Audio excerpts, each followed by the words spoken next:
All right, welcome to my review of the Christopher Ward Sealander GMT in white. Before we get started, just a quick wrist check. I am actually wearing the watch that I think looks very similar to this, which is the SBGN003 by Grand Seiko. A lot of people think that the Sealander is a homage to the Rolex Explorer 2, the new 42mm, and while it do share some similarities, I think the majority of the similarities it shares is closer in line with the SBGN003, especially when you compare both of these with the black dial. For this video and for the state of my collection, since I am not made of money, I decided to add the white Sealander GMT to my collection so it could pair really nice with my SBGN003. So this watch retails for just under 1,100 bucks, and arguably I think is the best watch I've had the opportunity to handle at this price point. It is exceptionally finished across a lot of different areas, and I think the new light catcher case by Christopher Ward really does volumes for this watch. So I saw the Sealander on Christopher Ward's website and figured I had to take the chance on getting an opportunity to own this particular watch. Everything I had read online was extremely positive from all the reviews, and the pictures on the website were just stunning. I recently added the SBGN003 to my collection. I knew adding another GMT in white would be a wise choice as I build out my collection. So without further ado, let's jump right into the review and talk about this light catcher case. So the light catcher case is 39mm in diameter, and again is very spectacular. It's designed in a way that's compact and still sits snugly on the wrist. It comes in at 45.8mm lug to lug width, and it fits nice and secure and looks awesome on any wrist size that I've seen. I let my son try it on, who has a 7-inch wrist, and my daughter try it on, who has a 6.5-inch wrist, plus my wrist is 7.25, and I think it looks great on all of our wrist sizes. The watch is only 11.85mm thick, so it will easily slide under most dress cuffs, and the watch is very comfortable. So 62 grams just the watch case by itself. If you're wearing it on the bracelet, depending on how you have the configure, it is going to be approximately 157 grams on the bracelet. Last but not least about the case, it is a 20mm lug width, which is fantastic. This watch does have the potential to be a strap monster. For me, this is something that's extremely important. The watch must look good on a variety of different NATO straps, and the Christopher Ward Sealander definitely delivers in this space. The level of detail Christopher Ward put in the light catcher case is really impressive. I love the bevel band that's going across the center of this case. It has a matte finish to it, and then underneath it's highly polished, letting the light catch us, no pun intended. So it is a really great name for the case because it does catch the light in a phenomenal array of different angles. And I will say, while it's not as nicely finished as the Grand Seiko, the beveling of this case is ridiculous considering that it comes in just under $1,100. So the bezel is going to be a point of contention. The bezel is a fixed 24-hour stainless steel bezel with black lacquered filling on the numerals. This is where the watch draws the comparison to the Rolex Explorer 2.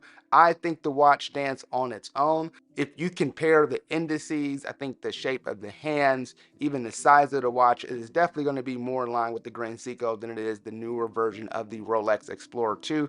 I know the owner and one of the co-founders of Christopher Ward on a recent podcast said that this watch did draw inspirations from the Explorer 2. I think that it is equally considered that they looked at the case shape and size of the SBGN003 and made that decision. With all that said, I think the execution of the Christopher Ward definitely stands on its own, and I will be doing a full comparison of the two watches, the Grand Seiko SBGN003, after a little bit more time with the Sealander. The lacquer white dial on the Sealander is breathtaking. Lacquer dials are usually reserved for watches double or even triple the price, and this is extremely well executed. Due to the lacquer finish, the finely finished baton hour markers look black in some lights, but also a very fine polished silver in others. The hands, they are topped with brushed gunmetal indexes with diamond polished facets. The Trident style hands are also finely finished gunmetal that feature a great combination of brushed and polished surfaces. You see the black and orange GMT hand that really pops off the dial, another comparison to the Grand Seiko SBGN003. Christopher Ward features their Trident logo as a counterbalance that I think looks freaking awesome on this watch. I love the additional pops of color we get from the 5-minute marker dots just below the rehaul. There's also a date window at 6 o'clock. The bracelet on this watch is amazing. Ignoring the price, the clasp mops the floor with the Grand Seiko or anything Farrah has put out. It has an easy and intuitive ratchet style micro adjustments clasp system, so you can easily make on-the-fly adjustments as your wrist changes sizes throughout the course of the day. There are 2 cutouts to hold the clasp in place, requiring the wearer to push both triggers. The clasp definitely feels substantial and secure on the wrist. Christopher Ward does state that this is marine grade stainless steel, so again, a true testament to a watch that was designed to go anywhere. This is a watch designed for explorers, so you get 150mm water resistance, you get a GMT hand with a stainless fixed bezel with a dial that is extremely legible in most lighting situations. I would say all lighting situations that I've had the opportunity to put the Christopher Ward Sealander GMT in. The bracelet also features a very nifty quick release system. My clumsy, clunky hands can easily take the watch off, but it is a little bit frustrating for me if you have thicker fingers to get it back on. However, I find myself wearing this one, particularly on the bracelet, a lot more than I do other watches. Although it does look amazing on NATO straps, I really do love this bracelet. It starts off at 20mm and does a great job tapering down to a very clean and desirable 18mm on the clasp. This is extremely well done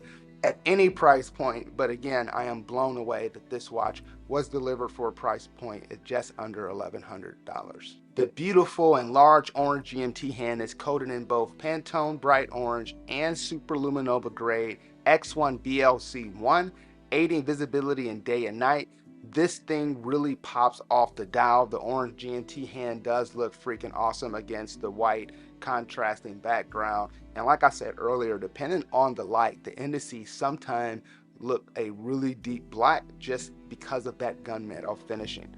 And as always, here's a Lume shot. This Lume does glow a very bright blue and looks really amazing. When I tested this earlier, fully charged, I got about 8 hours of legibility. It was still powering on when I woke up in the morning. So the movement inside the Sealander is the Sellita SW3302. I love again that Christopher Ward makes this easy to find on their website. There's no hidden funny business anywhere. The movement is just scroll down to the tech and spec features of the page and you can easily see what movement is in the watch you're considering purchasing. This movement, of course, has the GMT function that allows the GMT hand to be set independently and hosts a very respectable 56-hour power reserve. This movement does not have the best finishing. However, I think at this price point and for someone who is really just starting to get into watches or grow their collection, this is still a very, very cool movement to flip over and take a peek at. This watch, from a finishing perspective, everywhere else makes me question,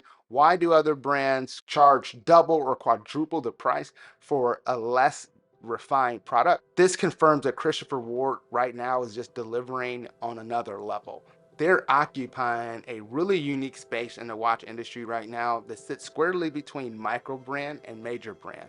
Christopher Ward has now a full website, a magazine. They sell primarily through their website unless you go through a used market, and they're selling around 20,000 watches a year, and you're starting to see their watches pop up on websites like Chrono24 with quite a bit of credibility. And I think if you compare that to another British company, Farrah produces around 10,000 watches a year, and they have amazing design language, which is one of the things that consistently draws me back to their watches. With that said, they still have more of a micro brand execution. Their bracelet does not hold a candle to the bracelet on this particular Christopher Ward. So when I think about some constructive criticism for the watch, I've had the watch for 2 weeks. Christopher Ward does need to figure out the logo situation. On this watch, there's technically 3 different logos. There's a logo on the crown and a logo on the clasp. And then you have the Christopher Ward name underneath 12 that would also double as a logo, in addition to the trident that Christopher Ward used many years back. And that is something that you do not see from brands like Ferrer. They have really consistent design language. I think this is what's separating Christopher Ward now from jumping into the full leagues of the big boys, is just very inconsistent use of logo and branding at the moment. But I will say I didn't initially like the Christopher Ward at 12 o'clock, but over time it has definitely grown on me. It gives the watch a very warm, welcoming, and inviting look, where when I look at the Grand Seiko, it is very well finished, almost surgical, and looks very professional. Not something that I would consider really a go anywhere watch, where the Christopher Ward I feel will look great in a casual situation, out camping, on a fishing boat, etc. So who is this watch for? I think for one, this is for someone who thinks that the Rolex Explorer 2 is too big, but really enjoys the white and orange aesthetics. This would be a great combination. You say you buy the Rolex Explorer, maybe a different GMT model, maybe get a different Submariner, and then buy this to go alongside of it and save a few bucks. If you're looking for a white dial watch, this should definitely be a contender. This is a white lacquered dial. This is a true white dial, nothing silver, and it just looks awesome. If you can just see the way it catches a variety of different lights, this is one of my favorite white dials. I love my JLC, but the JLC is not a white lacquered dial, and with these gunmetal indices, the contrast looks amazing. This is truly a go anywhere watch. So if you have a budget of around between $900 and $1,500 and you're looking at a watch, and if you're looking to buy something new, this would be at the top of my list. There's not a lot of watches that I would consider at this point, maybe a couple from Longines that have piqued my interest. I think this blows anything away at the $1,100 price point. However, I am biased because I did purchase the watch. Second, if you're looking for a go anywhere watch, maybe you only have 2 to 3 watches in your collection and you have a couple really nice pieces and you want something that's truly a daily wearer, this Sealander GMT is the definition, of my opinion, of a go anywhere watch. You know, if you want to go for a quick swim, it's 500 feet of water resistance, which is more than enough for a quick swim. Even if go check out a couple of the releases from Christopher Ward, they're definitely putting out amazing watches just in general, and then when you factor in the cost, really unbeatable at that price point. So as always, thank you for watching the channel. Please like and subscribe if this video was helpful or you really enjoyed the content.